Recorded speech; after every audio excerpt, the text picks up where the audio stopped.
बने रहिए। Welcome to सीखो ऑफिशियल शो सरकारी सर्विसेज। इस लोन को अप्लाई करना सरकार ने अब काफी आसान कर दिया है। इसके लिए आप अपने मोबाइल फोन के गूगल पर टाइप करेंगे जन समर्थ, उसके बाद वेबसाइट का जो पहला लिंक आपको दिखाई देगा इस पर आप क्लिक कर देंगे। वेबसाइट के ओपन होने के बाद जैसे ही आप स्क्रीन को थोड़ा सा ऊपर की साइड में स्क्रॉल करेंगे तो यहाँ पे आपको काफी सारी लोन की फैसिलिटीज आपको नजर आएंगी, जिसमें से आप सबसे लास्ट में देखेंगे आपको एक ऑप्शन मिलता है बिजनेस एक्टिविटी लोन। तो यहाँ पर आप चेक एलिजिबिलिटी वाले ऑप्शन पर क्लिक करेंगे। अब यहाँ से आपकी एलिजिबिलिटी को चेक करने के लिए कुछ ऑप्शंस को आपको चूज करना होगा। जैसे यहाँ पर आप अदर बिजनेस लोन वाले ऑप्शन को चूज करेंगे। अब यहाँ पर टाइप ऑफ बिजनेस को चूज करेंगे कि आप पहले से कोई बिजनेस कर रहे हैं या फिर आप कोई नया काम शुरू करना चाहते हैं। तो यहाँ पे हम न्यू वाले ऑप्शन पर चूज कर लेते हैं। अगर आपने 8वां पास किया हुआ है तो आप यस कर दीजिए। अगर आपने कोई ईडीपी ट्रेनिंग ली हुई है तो आप यस या नो में आंसर दे सकते हैं। अब आगे आपको आपका बिजनेस का नेचर आपको सिलेक्ट करना होता है कि आप किस प्रकार का बिजनेस करना चाह रहे हैं। मैन्युफैक्चरिंग है, बिजनेस सर्विस प्रोवाइड कराएंगे, ट्रेडिंग करना चाहते हैं। तो यहाँ पर हम बिजनेस सर्विस वाले ऑप्शन को चूज कर लेते हैं। अब यहाँ पर जेंडर सेलेक्ट करके आपकी कैटेगरी चूज करेंगे। अगर आप कोई एक्स सर्विसमैन है या फिर फिजिकली हैंडीकैप्ड हैं तो आप यहाँ पे चूज कर सकते हैं। यस और नो में आपको आंसर देना होता है। अब इसके बाद यहाँ पर जितने भी स्टेट्स के नाम आपको दिखाई दे रहे हैं, अगर आप इनसे बिलोंग करते हैं तो आप यस कर सकते हैं, अदरवाइज नो कर दीजिए। अब यहाँ पर आपको आपकी लोकेशन चूज करनी होगी, अर्बन या रूरल। अब आगे टाइप ऑफ एप्लीकेंट पर आप क्लिक करेंगे तो यहाँ पे आप इंडिविजुअल चूज कर सकते हैं।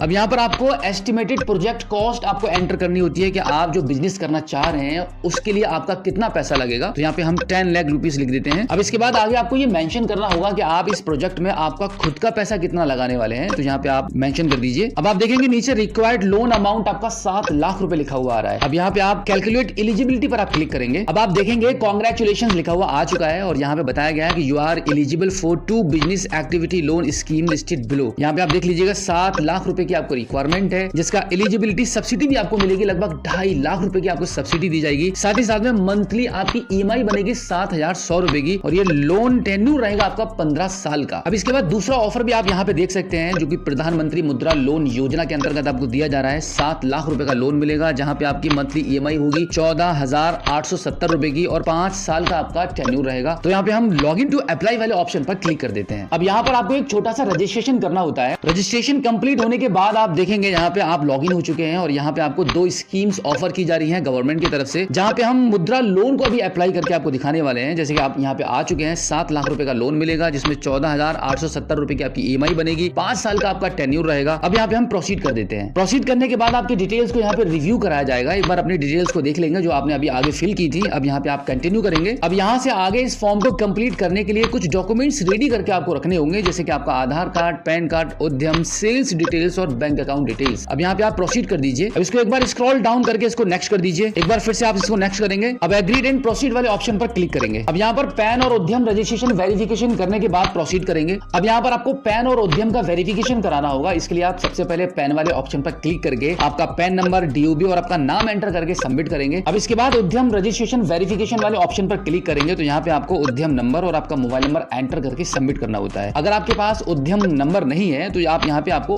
रजिस्टर करना होगा। तो रजिस्टर नाउ वाले ऑप्शन पर क्लिक करेंगे तो यहाँ पे आपके आधार कार्ड का नंबर और आपका नाम एंटर करके आप वैलिडेट एंड जनरेट ओटीपी वाले ऑप्शन पर क्लिक करके आगे जो ओटीपी आएगा उसको एंटर करके आपका उद्यम सर्टिफिकेट यहाँ से जनरेट कर लेंगे। तो इस प्रकार से उद्यम रजिस्ट्रेशन करने के बाद यहाँ पर आपका उद्यम नंबर और आपका मोबाइल नंबर एंटर करके सबमिट करेंगे तो आपका उद्यम वेरिफिकेशन हो जाएगा। अब आपका पैन और उद्यम का वेरिफिकेशन हो चुका है। अब यहाँ पे आप आधार वाले ऑप्शन पर क्लिक करेंगे, आधार नंबर को चूज करेंगे, यहाँ पे आपका आधार कार्ड का नंबर एंटर करेंगे और यहाँ पे टर्म्स एंड कंडीशन को एक्सेप्ट करेंगे। अब गेट ओटीपी पर आप क्लिक कर देंगे। अब आपके आधार कार्ड के रजिस्टर्ड मोबाइल नंबर पर यूआईडीआई की तरफ से ओटीपी जाएगा, उस ओटीपी को यहाँ पे एंटर करके सबमिट करेंगे। सबमिट करने के बाद आधार कार्ड के अकॉर्डिंग आपका फोटो और आपकी पर्सनल इंफॉर्मेशन आपको यहाँ पे शो हो जाएगी। अब यहाँ पे आप आगे प्रोसीड कर दीजिए। प्रोसीड करने के बाद आप देखेंगे आपके मोबाइल फोन की स्क्रीन पर लिखा हुआ आ जाएगा we have not found any GSTN, यानी कि इसका मतलब है कि यहाँ पर आपका कोई भी जीएसटी रजिस्ट्रेशन इनको नहीं मिला है। अब यहाँ से आपसे ये रीजन पूछा जा रहा है कि आपके पास जीएसटी नहीं है तो उसका क्या रीजन है। तो इसमें से कोई एक ऑप्शन को आपको चूज करना होगा। तो अभी हम थर्ड वाले ऑप्शन को सिलेक्ट करके प्रोसीड करते हैं। अब यहाँ पर आपको मैनुअली आपके बिजनेस की सभी डिटेल्स को फिल करना होगा। अब इसके बाद आपको पिछले 12 महीने की सेल्स की डिटेल्स यहाँ पे प्रॉपर एंटर करनी होगी। अब इसके बाद आपको यहाँ पर आपकी बैंक का स्टेटमेंट को अपलोड करके आपका बैंक अकाउंट वेरीफाई कराना होता है। अब इतना करने के बाद अब यहाँ पर आपको आपकी बिजनेस की डिटेल्स को एंटर करना होगा, जैसे कि नंबर ऑफ एम्प्लॉइज और आपका बिजनेस का एड्रेस। अब इसके बाद नीचे कुछ ऑप्शंस आपको मिलेंगे जिनका आंसर आपको यस और नो में देना होता है। इस प्रकार से सभी डिटेल्स को प्रॉपर फिल करके फाइनली इसको प्रोसीड करेंगे। अब इस पेज पर आकर आपको आपके केवाईसी डॉक्यूमेंट्स को अपलोड करना होगा, उसके बाद आप इसको प्रोसीड कर देंगे। अब यहाँ पर फाइनली आप सबमिट एप्लीकेशन पर क्लिक करेंगे। अब आप देखेंगे एक बार फिर से यहाँ पे कांग्रेचुलेशंस लिखा हुआ आ चुका है, यानी कि आपका लोन डिजिटली अप्रूव हो चुका है और नीचे कुछ बैंकों के नाम आपको यहाँ पे सजेस्ट किए गए हैं। जिस भी बैंक के साथ आप इस लोन को लेना चाहते हैं उसको आप सेलेक्ट करेंगे। उसके बाद यहाँ से इस डिजिटल अप्रूवल लेटर को डाउनलोड करके आप अपनी बैंक में जाएंगे, जो भी बैंक अभी आपने चूज की हुई होती है, वहां पे अपने सभी डॉक्यूमेंट्स को आप जमा कर देंगे। उसके बाद लोन आपके अकाउंट में भेज दिया जाएगा। तो ये था मुद्रा लोन को अप्लाई करने का complete process. So I hope आप अच्छे से समझ गए होंगे कि घर बैठे मोबाइल फोन के माध्यम से